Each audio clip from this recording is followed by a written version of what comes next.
Hey everybody, Alex here, and welcome to another video. Relentlessly Moving Forward, Part 2.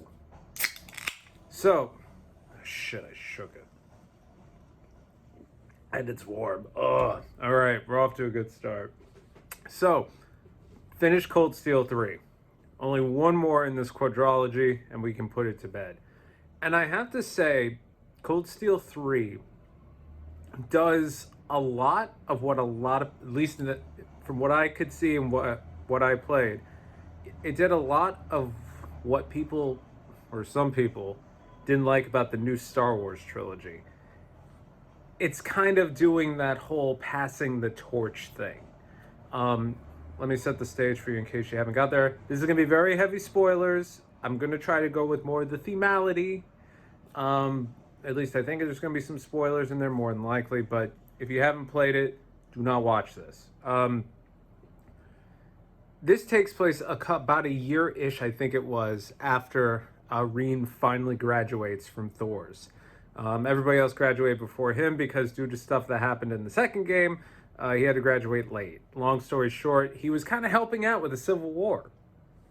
So he is now an instructor at the Thor's branch campus, which they kind of write off as like the remedial version of Thor's, but it's really not. It's more like the problem kids.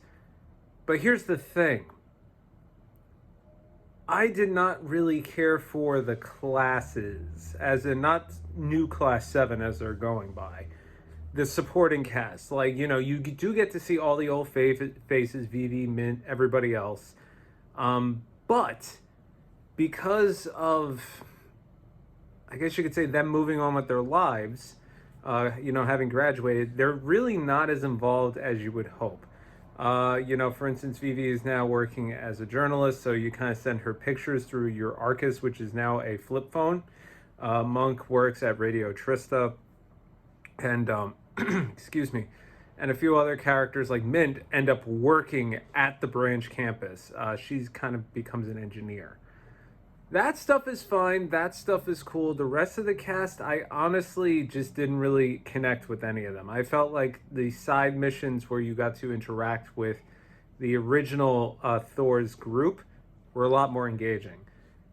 Which brings me to new Class 7. Admittedly, a lot smaller than the old Class 7. And it's also strange that Class 7 was moved to the branch campus, which I don't want to say I had a problem with it. I was just kind of confused with it, considering the circumstances that had created the original Class 7. So Reen is the homeroom teacher of the new Class 7, and he kind of looks at this new class as passing the torch. He wants them to go on to do better, bigger, and better things than the old Class 7. You do get to see all the old guys and gals. They're all in this game. They all come back, and it's really cool just to see how some of your favorites have grown, how some of them have taken their lives and done something completely different, if not more interesting. Case in point, Elliot is now a traveling violinist. After the whole spiel in the original games with him growing up in a military family, you don't really get to see his sister as much, but you do get to see General Craig again. And as much as he is like that 90s cliche overprotective dad, it is kind of reassuring to see him try to lunge at Elliot to give his lovely baby boy a hug, and he kind of sidesteps out of the way. And I think you're with Machias, and he goes, "Wow, you've gotten really good at dodging that." There's a lot of fun in that. But with the new Class 7, they kind of have this really difficult prove yourself thing going on, kind of like I would say the new cast in the new Star Wars trilogy did too, because they all kind of fulfill a role that the original Class 7 had. Kurt is kind of sort of like Reen, but he's also kind of sort of like Eustace, in so much as he's a swordsman. He wants to get better, so therefore he's kind of like Laura. You see what I'm getting at here? Ash is definitely, he's the blonde, smug-looking guy. He's the troublemaker, so you can technically say he has a little bit of Eustace. He's the strong guy, so he's technically a little bit like Gaius. He also tends to get himself in trouble a lot, so he's technically like somebody else I'm not going to drop the name of. There's a lot of that. Muse, you can kind of put that together. But the one that really stood out to me the most as probably having the most unique personality out of everybody was Una Crawford, the pink-haired girl. And that's really because she kind of takes the Reen role, but she has a much more, Reen's backstory is very interesting, but hers is much more interesting because her backstory is from an arc we never got over here. She is a refugee from Crossbell. She was involved with Lloyd and Co. She was originally in the police academy. She was originally going to go into the SSS, I think. I don't know because I never played them. And she comes in and basically she has to grow as an individual, as a person who's literally had their home taken over by Erebonia. So there's really a cool dynamic where she doesn't really like Reen because Reen was part of that invading force.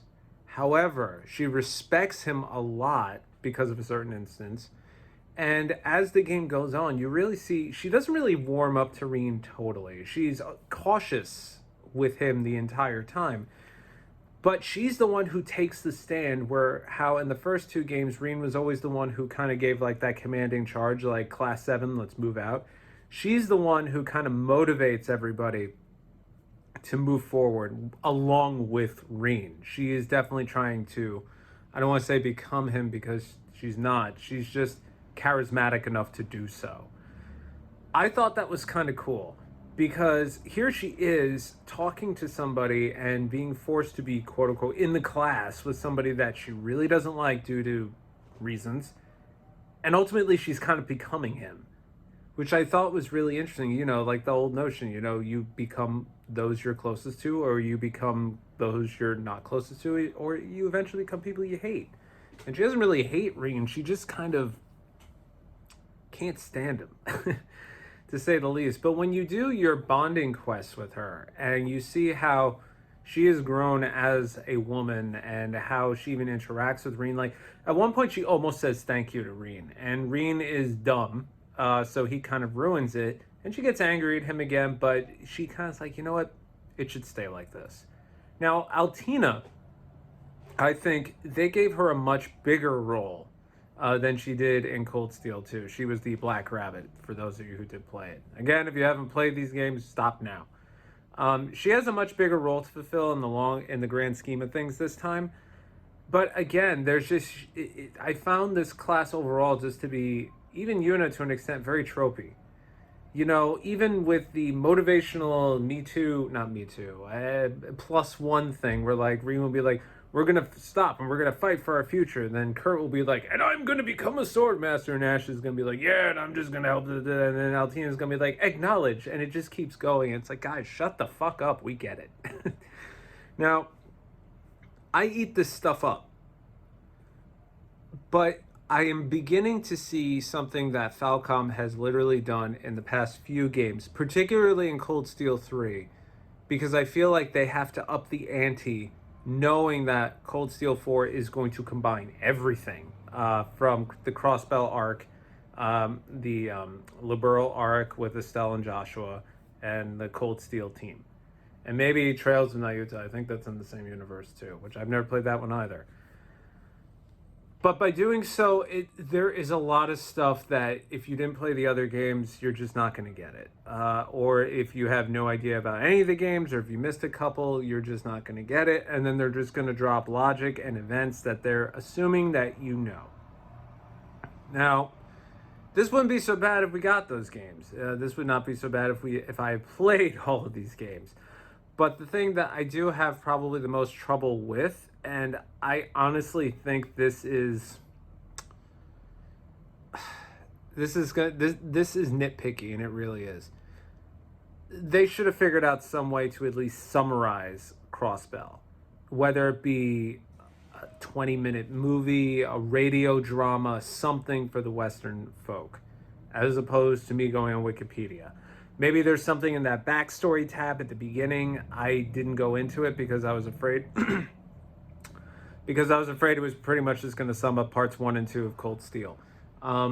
There really should have been something in there. I know with Yakuza, you know, they've just done like a synopsis with movies. It doesn't need to be a 40-minute epic. They just need to at least give you an idea of who Lloyd Bannings is, who Randy is, because Randy honestly is a very cool character, but he kind of just shows up, and then it's like, oh, you're supposed to be, oh, cool, Randy's here, and I'm like,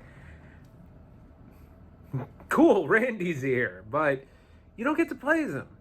Then you get to meet this other interesting character, Tio, who again fills an anime trope, but I kind of like the notion of the arc that they introduced her in. I think it was in chapter 1 or 2, and you get nothing out of it. That's where I think this game kind of fell short a little bit in my 65 hours. There's a lot going on. There are a lot of unfulfilled arcs. There are a lot of things that are just mentioned in passing. And there's a lot of stuff that's really done just to tie everything together so they can relentlessly move forward into part 4.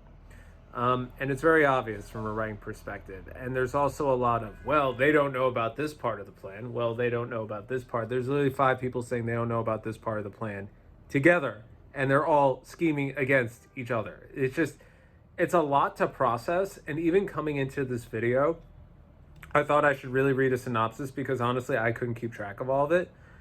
And then I thought about it and said, you know what, fuck it. Not because I was being lazy, but because I am trying to say this game as a successor to the original Cold Steel 1 and 2 with the new Class 7 is a lot to digest. And if you're even coming in after I played part 2, 2 months ago, and I still remember mostly everything that happened, there is still a lot to digest. There is a lot to this game to the point where I honestly think it's too much. Do I think they could have maybe put this into 5 parts? No. I haven't played 4 yet, so I can't tell you that. But after playing this, no. It ended at the right time, and it's also the wrong time because it ends on a cliffhanger. And a very dramatic cliffhanger. The last 2 chapters end on very dramatic cliffhangers. And I couldn't help but think that when you finish it, you go through the credits and all that stuff. They give you an image, and then they, as typical anime style games do, they give you some text with some, I guess you could say, some obtuse wording that you can interpret how you will. But one of them says, something along the lines of, just wait until this wretched fairy tale comes to an end. And I just found it interesting how it's like they chose the term wretched. And I really enjoy these games. I honestly see nothing wretched about them.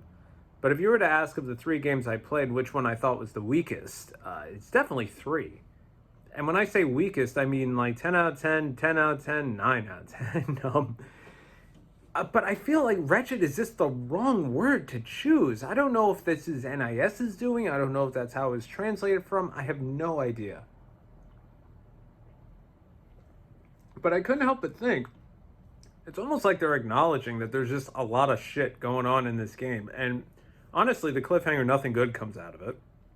But I just couldn't get over the fact that they chose that word. And it stuck with me. And it stuck with me to a point where it actually had a negative impact.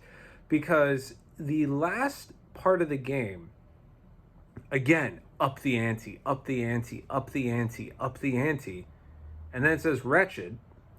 And I'm thinking, yeah, that was a wretched 4 hours I had to go through just to get to the last boss, only to have a cliffhanger ending. Like, I don't know. I feel like the expectation setting is wrong.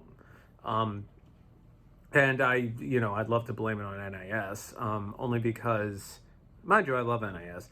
But the way they translate, the way they localize is very different from Xseed. It's very different from Atlas. It's very different from Axis. NIS tends to be a little bit more lighthearted and a little bit more pervy. Now, again, I don't know the original source material, but they really play up the perv thing for Rin in this one. And I kind of coming off the first 2, okay, he's older.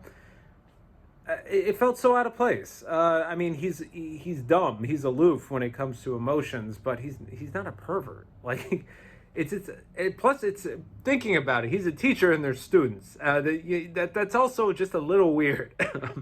To put it lightly. It was bad enough with him and Sarah and having that whole weird thing. Which, by the way, she's back. If you're a fan of Sarah, who I am, I think they changed the voice actress. I know she's supposed to sound older. I'm guessing because it's a year later, but nobody sounds that different a year later.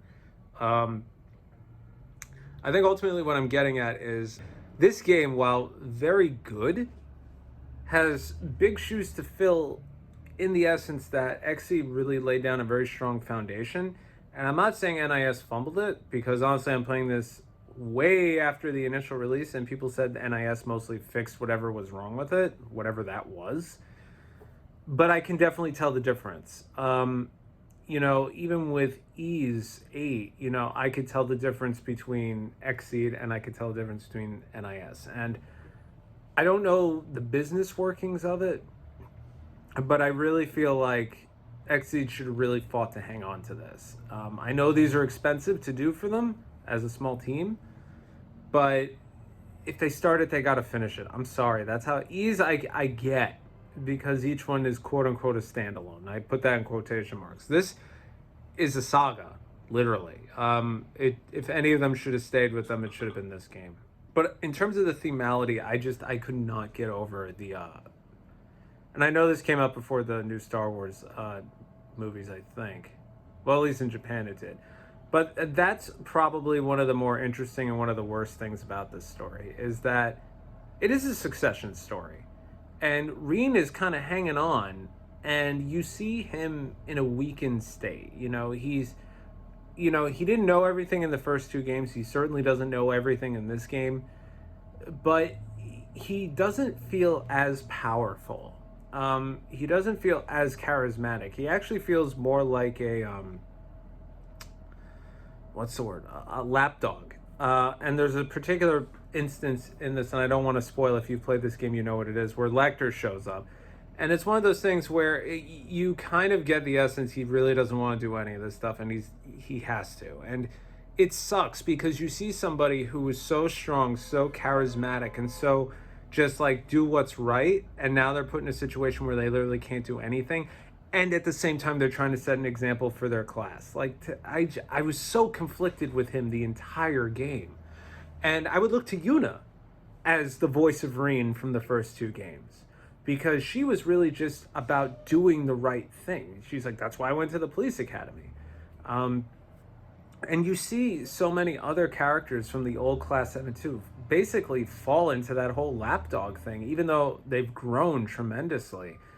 And in a way, it's kind of disappointing, but it's also kind of putting things in perspective.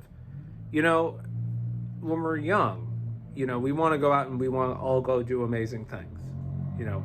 The astronaut, that 5-year-old kid says, I'm going to be an astronaut. And then they become an accountant. You can only be as big as you let your dreams make you be. And that's kind of what we see in this game a lot of, Machias goes on to do exactly what he wanted to do. Eustace kind of has to take on a particular role. Laura is doing exactly what she wants to do. Reen's kind of meandering around, and Elisa takes over the family business, but you can tell she kind of doesn't want to do it. And it's sad, and it's cool, and it's bad, and it's great at the same time, because you see success, but what's the true success? And you even see it here, where Reen, his success is protecting his students. I won't say his kids, because he treats them as his kids. And actually, to that point, there's one instance in the game where he takes everybody out for ice cream. And it was like so stupid and so silly, but I couldn't help but be like, wow, I could totally see when my dad coached my soccer team. That's what you see. It didn't matter if we won or lost. He would take us out for ice cream and pizza. Sympathy or victory food. Whatever, whichever way you want to take it. But there's definitely a sense of family in it, but it's also a sense of sadness, just because, these kids, Yuna, Kurt, Muse, when I figure out what the fuck is going on with her, they have stuff they want to do. Kurt's situation, which I'm not going to delve into because it's a huge spoiler, he's basically, as a child, as a teenager, already lost his purpose. And that's the worst possible thing. He's already at that adult, I don't know what I'm doing phase, that midlife crisis, let's say. And, Reen recognizes that and tries to pull him out of it, because Reen himself is stuck in that particular situation. And that's where I say it sucks, and it's great, because it sucks because you see Reen, you're like, dude, why'd you let this happen? But it's great because as a teacher, he does not want that to happen to his students. And the unfortunate part is, on top of all the unfortunate, is it ends on a fucking cliffhanger. Now I gotta wait. I got to play part 4. But I'll be honest with you, after this one, again, I got to take a break. I got to think about it because a lot of stuff happens at the end of this game and it does not get resolved. But guess what? That's how they keep you coming back for more, even though I literally just bitched and moaned for about 20 minutes. So therefore, we're going to keep moving forward. I've been Alex, and I'll see you all in the next video. Take care.